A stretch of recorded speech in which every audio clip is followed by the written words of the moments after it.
Olha, esse ano muita gente me procurou com dúvidas de como preencher a GPS, a Guia da Previdência Social, e principalmente como pagar o INSS.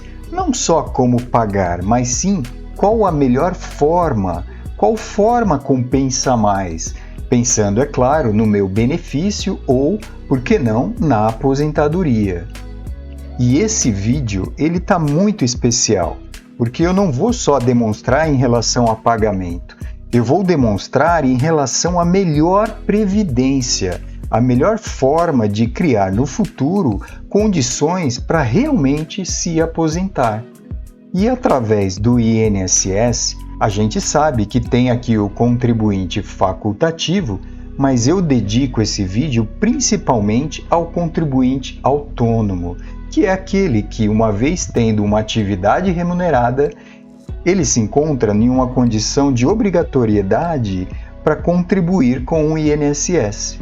E essa contribuição, a melhor forma é através da internet. Claro, ele também pode fazer pelo Carnê Laranjinha.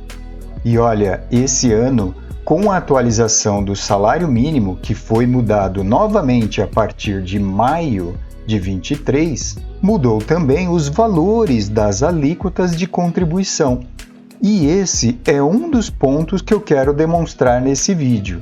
Mas é claro, eu preciso também falar sobre as alíquotas de 5%, a de 11% e a de 20%, que é as alíquotas que o INSS utiliza para arrecadar a sua contribuição. Sendo assim, qual é o melhor plano de previdência?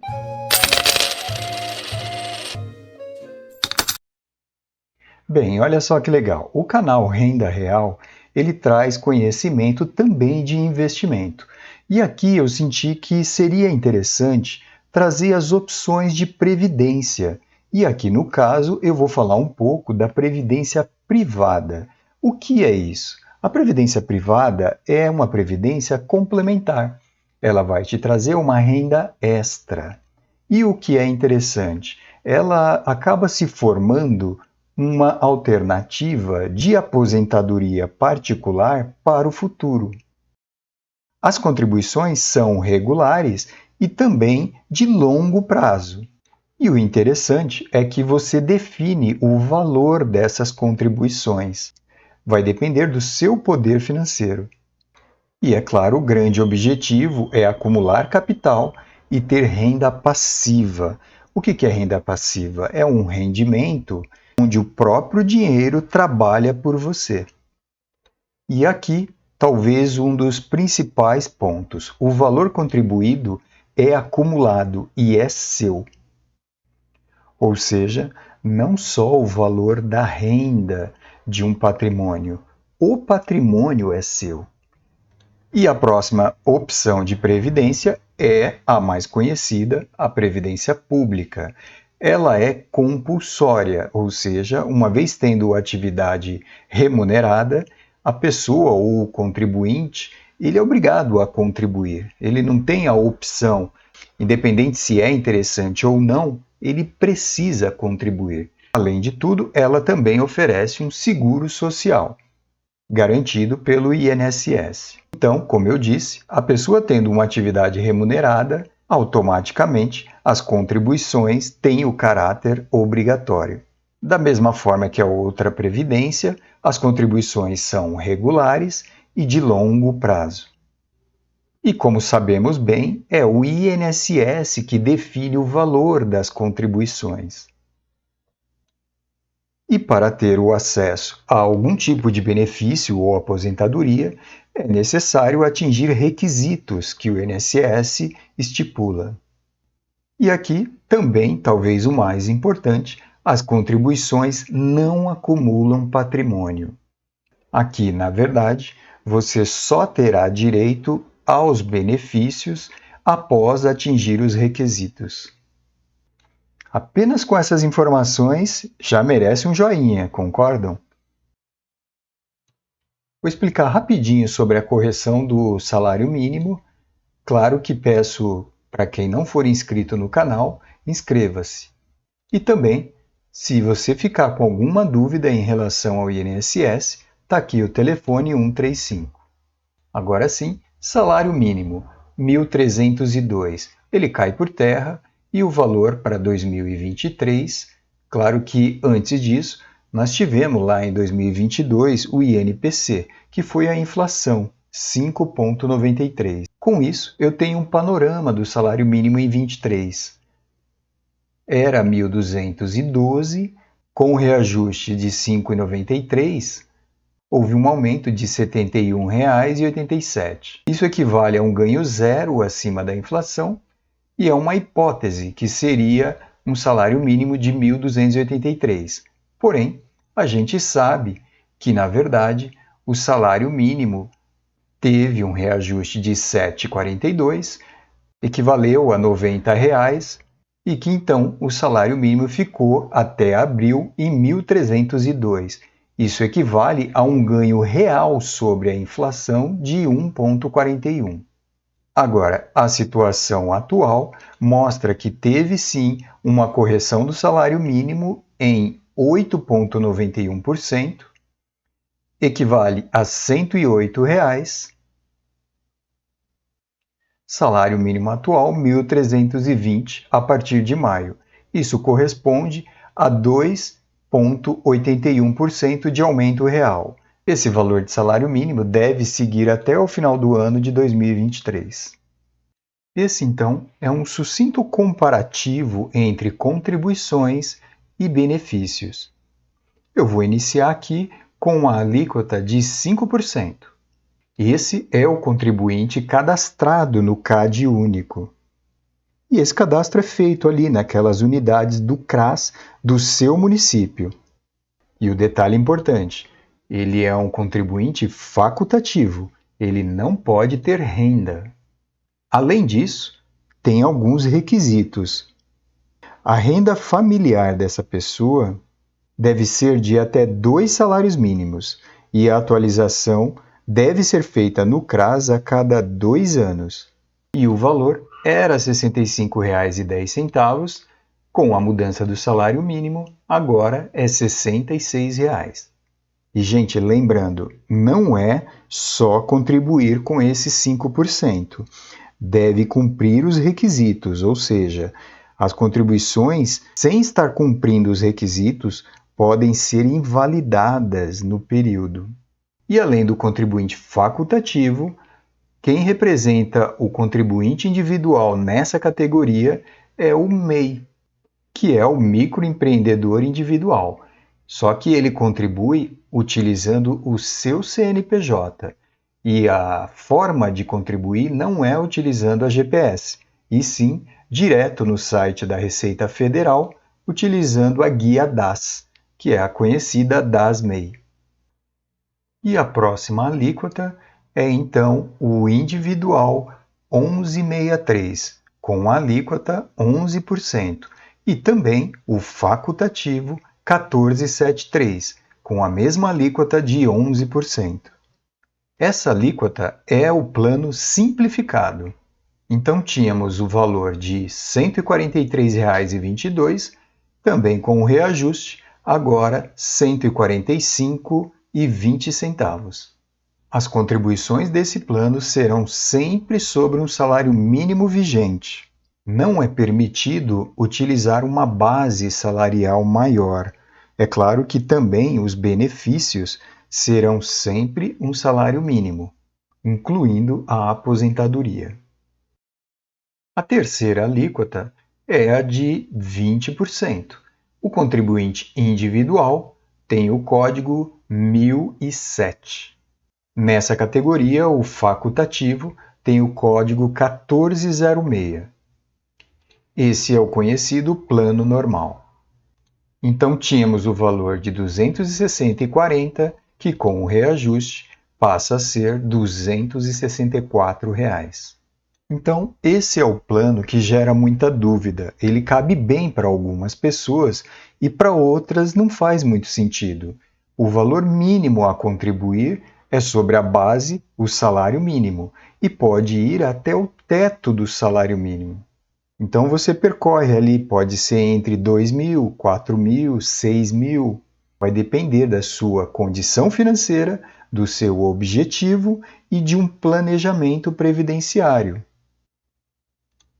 Os valores foram reajustados, agora 7.507,49 é o teto do salário mínimo e 20% desse valor, ou seja, o maior valor sobre essa alíquota, R$ 1.501,50.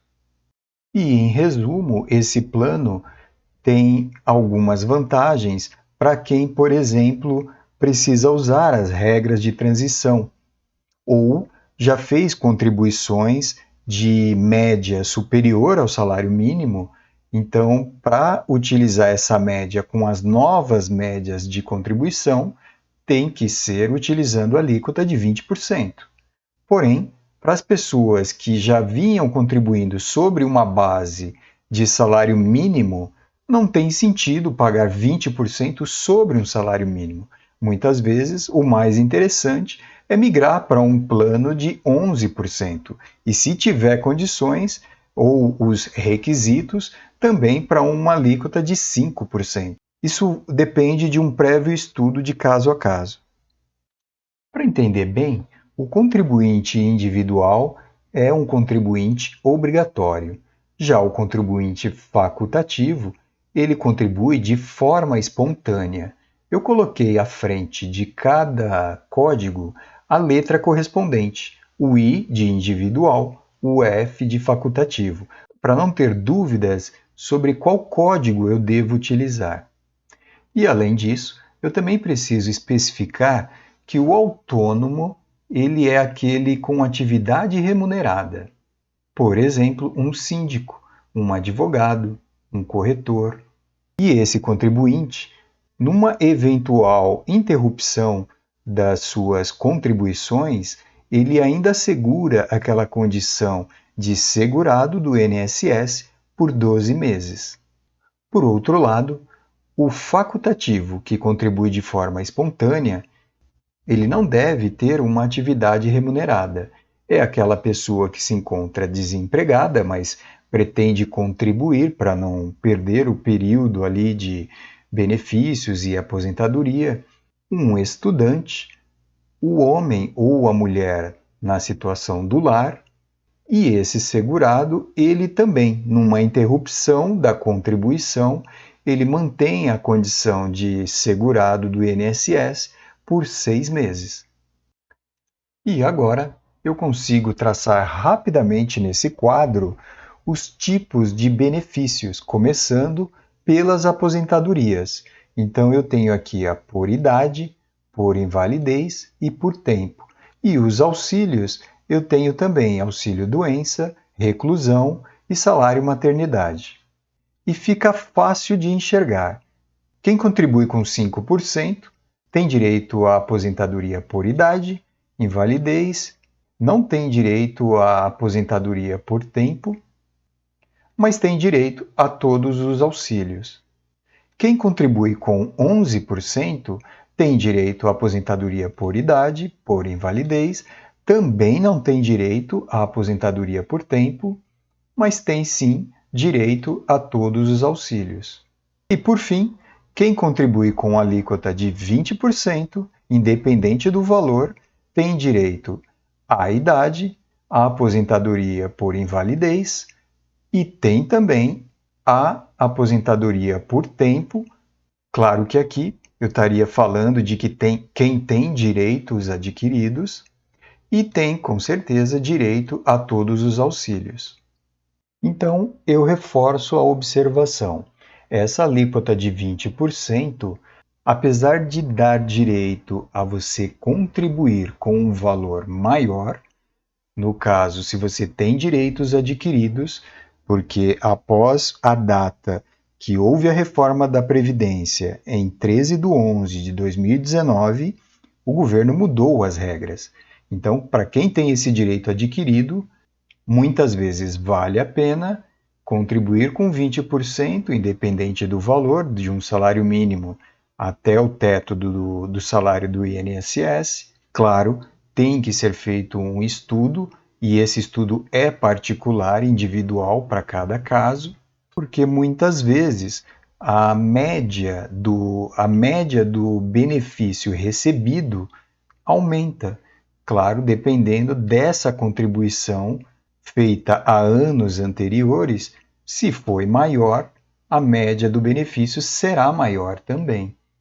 Por outro lado, se você não vai fazer uso desses direitos adquiridos ou regras de transição, não faz muito sentido, como um autônomo ou mesmo como um facultativo, contribuir com uma alíquota de 20% sobre um salário mínimo, por exemplo, para quem está iniciando após a reforma da Previdência. Talvez, nesse caso, seja interessante uma migração ou simplesmente iniciar pagando a alíquota de 11%, até porque você terá os mesmos direitos. Esse é o exemplo de preenchimento da guia da Previdência para o contribuinte individual, que é o autônomo. Ele deve estar inscrito, no regime geral de Previdência Social e os seus rendimentos por conta própria, através de prestação de serviço para pessoa física.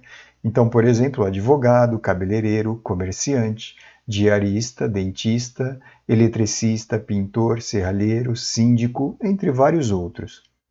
Além disso, para trazer as suas contribuições, ele precisa de certidão de tempo de contribuição. Isso num caso, se a pessoa trabalhou como autônomo e tem intenção de prestar concurso público para trabalhar como servidor público. Ele só consegue pedir a CTC se fez a contribuição utilizando a alíquota de 20%. Se ele contribuiu utilizando 5 ou 11, ele não consegue a CTC. Após isso, então, eu vou aqui pegar o código 1007 e eu tenho a opção de contribuir desde o salário mínimo até o teto. Então, 20% eu vou colocar aqui no salário mínimo, que me dá R$ 264. Antes disso, eu vou demonstrar aqui alguns cuidados com o meu carnê laranjinha. Esse é aquele que eu compro em papelaria. Eu abro ele, pego a capa e dobro sobre as últimas folhas para proteger as folhas ali que eu não estou usando ainda. E eu deixo sobre a capa a segunda via. Sobre ela, a folha de carbono. E sobre a folha de carbono, a primeira via. Essa é a que eu vou preencher. Eu posso grampear o recibo no meu próprio carnê, assim eu tenho ele bem organizado. Agora sim, preenchimento da guia GPS. Eu coloco aqui os meus dados, endereço, o meu nome, e então eu estou aqui preenchendo o autônomo, contribuinte individual. Eu posso preencher aqui, mas não é necessário, mas aqui eu ponho a data de vencimento. Nesse caso, 15/7. Lembrando que o vencimento é até o dia 15 do mês seguinte à competência que eu estou pagando. É uma GPS do autônomo e alíquota de 20%. Então, o código é o 1007. A competência é de junho, então 6/23. E aqui no identificador é o meu NIS, NIT, PIS ou PASEP. Esse número eu encontro aqui, na carteira de trabalho. Ele tem 11 dígitos. Afinal, o que são NIS, NIT, PIS e PASEP? São algumas das opções que as pessoas com ou sem vínculo empregatício podem se beneficiar. No geral, todas essas nomenclaturas correspondem ao mesmo número. O que muda é o tipo de vínculo empregatício da pessoa. Olha, eu acho que até aqui já dá para dar um joinha para quem não deu ainda. E, se não for inscrito, mais uma vez peço a gentileza, inscreva-se no canal. Então eu trago para cá e os 20% do salário mínimo, no caso, me corresponde a R$ 264. Essa guia não se encontra atrasada, então não tem juros nem multa. Total, R$ 264. Pronto, agora com a guia em mãos, basta eu seguir até uma lotérica e fazer o pagamento. Agora eu vou gerar GPS pela internet. Então eu digito SAL e me aparece aqui Sistema de Acréscimos Legais. Eu clico nele e eu tenho as opções contribuintes filiados antes de 99 e contribuintes filiados após 1999. Nesse caso, a partir de 99. Aqui em categorias, eu tenho contribuinte individual, que é o autônomo, doméstico facultativo e segurado especial. Nesse caso, contribuinte individual. Entro com o meu número de PIS, preencho Não Sou um Robô, confirmar. É importante sempre conferir os dados que aparecem aqui no cadastro. Após isso eu confirmo. Eu preciso aqui saber qual a competência ou quais as competências que eu vou pagar. Nesse caso, a competência de junho, então eu ponho somente 6 de 2023. E aqui a minha base salarial. Como eu vou fazer no salário mínimo atual, 1.320, eu dou um OK. Eu poderia preencher outras competências. Nesse caso, eu só quero a de junho mesmo. Aqui em Código de Pagamento, eu tenho o código 1007. Se eu clico aqui, eu tenho outros códigos para pagamento. Porém, eu já fiz a minha análise, sei que o meu número é o 1007. Contribuinte individual, alíquota de 20%. Aqui em data de pagamento, eu clicando aqui do lado direito, aparece o calendário do mês. Nesse exemplo, o vencimento é sempre até o dia 15 do mês seguinte à competência. Como eu estou aqui no dia 19, eu vou fazer esse pagamento hoje e ele está atrasado. Eu clico em confirmar. Faço uma rápida conferência, competência 6, valor 264. Como eu já sabia que tem atraso, eu tenho aqui nesse exemplo 1,74 de multa, que me dá o total de 265,74 para pagamento hoje. Eu assinava OK e gero a GPS. Pronto, GPS gerada. Nesse caso, como a GPS está atrasada, é normal a alteração no código de pagamento, mas ela é referente ao meu código 1007 do autônomo. Agora, com o código de barras, basta eu fazer o pagamento pela Internet Bank e tenho a minha contribuição paga. Bem, pessoal, esse era o tema. Agradeço muito quem acompanhou até aqui. Se alguém ainda tiver dúvidas, eu respondo pelos comentários. Muito obrigado e até o próximo vídeo.